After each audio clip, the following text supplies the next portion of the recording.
एक छोट गाँव रे लोक मैंने रोते गाँव सीमार गोटे बड़ वृक्ष थिला। से बट वृक्ष को नहीं बहुत लोक मैंने अनेक कथा कहती। सेठी भूत अच्छी बोली कहते और राति रे अजब अजब शब्द शुणा जाए बोली कहते। पिला माने यही कथा शुणी बहुत डरीगले और दिने भाविले आमे एक दिन जाई देखिबा सତରେ कौन भूत अच्छी। एक पूर्णिमा राति रे 4 जन पिला मनोज, विजय, लीजा और सुनीता सांगरे से बड़ वृक्ष पाखक गले। राति रे शांत पवन रे गछ गुड़िक शब्द करुथिले। हठात सेमानक देखिले गछरु कौन गोटे खसुची। आखिरु आलोक और मुहरे हस।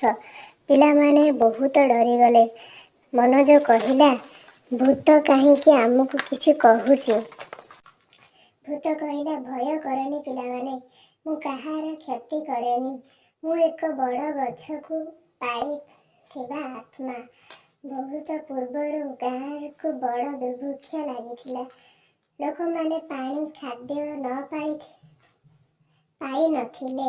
लोक माने पानी खाद्य पाई नथिले। सेतेबेले मु एक साधु थिली। मु लोक मानकु साहाय्य करुथिले, किंतु एठारे मते समाधि दिया जाइथिला। सही दिन ठारू मोर आत्मा यही बड़ गछ को रक्षा करुछि। पिला माने भय न करी साहस रे पचारिले, ताहाले आपण आमको काहींके डराउछंती। भूत हसिकी कहिला, मु केवे आपण मानकु क्षति करे नाही। मोर हस ओ मोर शब्द सेगुड़िक शुणी लोक माने भय करुछंती, किंतु मु सबु बेले चाहूछि गाँर लोक माने पिला माने साहसी हुअन्तु। पिलामाने बुझीगले जे सबुबेले काल्पनिक सत्यटा अन्य। सेमाने गाँ को फेरीगले और समस्त को एही विषय कहले। गाँर लोक माने मध्य भूत को आउ भय कले नाही।